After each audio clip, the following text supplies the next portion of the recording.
Aviões da FAB interceptam uma aeronave, atiraram durante o final de semana, né, com 500 quilos de pasta base de cocaína no interior de São Paulo. Tá vendo essa imagem aí? Bom, acompanhe a reportagem de Vinícius Moura. O avião de pequeno porte entrou no espaço aéreo brasileiro sem autorização. 2 aviões Super Tucanos da FAB abordaram a aeronave e ordenaram o pouso imediato no Mato Grosso do Sul. Sem resposta, um tiro de aviso foi disparado.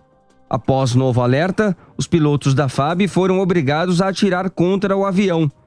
A aeronave fez então um pouso forçado entre as cidades paulistas de Jales e Ponta Linda. Os 2 ocupantes fugiram antes da chegada dos policiais. Cerca de 500 quilos de pasta base de cocaína foram encontrados no avião. O caso será investigado pela Polícia Federal. Sobre esse assunto, a gente conversa agora com o comandante Robson Farinados, que é oficial de reserva da Marinha. Comandante, seja bem-vindo. Boa tarde, senhor. Tudo bom, Pio? Como é que você vai? Tudo bem? Tudo bem. Comandante, a gente está vendo aí uma atuação cada vez mais forte de vigilância do espaço aéreo, neste caso especificamente, mas a Marinha também faz isso no mar territorial brasileiro.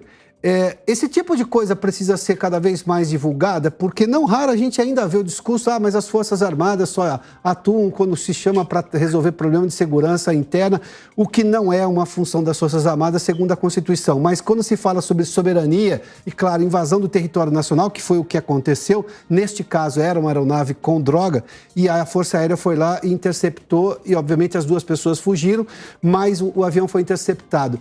Esse tipo de ação precisa ser mais bem divulgada, ou seja, para as pessoas entenderem o trabalho que as Forças Armadas fazem do ponto de vista de resguardar o território nacional? Exatamente. Até porque não é a primeira vez esse ano que a Força Aérea faz uma interceptação desse tipo, né?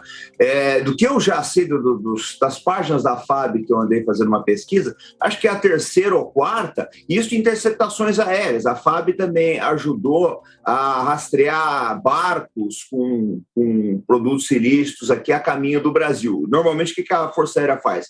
Ela, nesse caso dos navios, né? Ela passa as informações para o navio da Marinha que estiver nas proximidades, e o navio se dirige até o local e toma as providências cabíveis. Mas só para vocês terem uma base, as estatísticas que eu tenho aqui é que entre 2016 e 2017 foram 1.281 interceptações, sendo 829 somente em 2017 pela Força Aérea Brasileira. Então, dá mais que 2 por dia, né?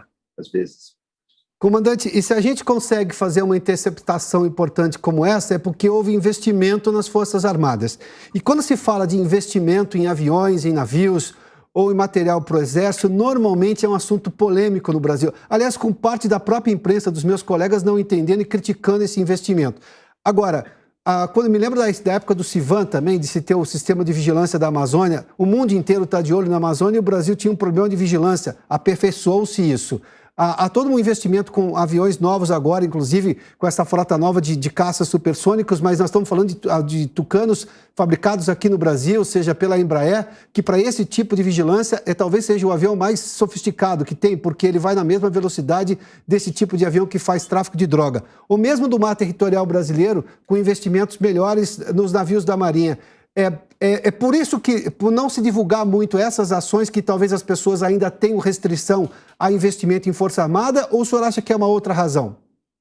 Não, na verdade é uma conjunção de razões, né? Porque nós temos que olhar o seguinte: o que impressiona bastante a sociedade são as imagens da interceptação, né? A aeronave vem, faz o tiro de aviso ou o tiro de detenção, etc. As pessoas gostam muito dessas imagens.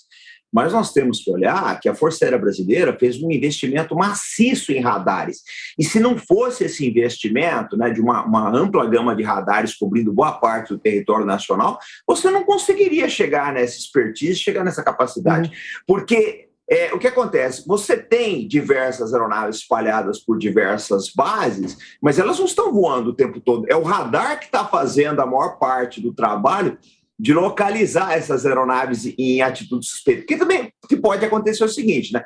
Você faz uma interceptação, nem sempre a aeronave está no ilícito. Às vezes foi uma aeronave que violou uma regra de tráfego aéreo, ou teve um problema eletrônico ou mecânico qualquer, enfim. Mas isso precisa ser investigado.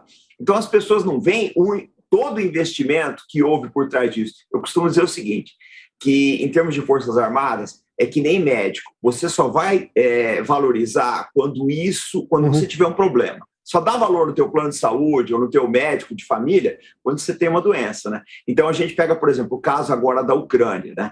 A Ucrânia, eles estão se arrependendo bastante de ter negligenciado a indústria bélica, de não ter investido tanto em Forças Armadas. Agora que apareceu a emergência, eles estão sentindo isso. O Brasil é a mesma coisa. Mas eu acho que está melhorando bastante, a sociedade está se conscientizando mais. Comandante, muitíssimo obrigado pelos esclarecimentos aqui, pela entrevista ao Prós e Contras. Boa tarde ao senhor, hein? Boa tarde, um abraço para vocês aí. Até mais. Muito obrigado, comandante Robson Farinazzo, oficial da Reserva da Marinha, nos trazendo justamente o seu ponto de vista desta interceptação que a Força Aérea Brasileira fez com aviões tucanos de um avião irregular que adentrou o espaço aéreo brasileiro e estava trazendo ali 500 quilos de pasta base para cocaína, ou seja, de droga para o país. Foi interceptado pelas forças militares do Brasil.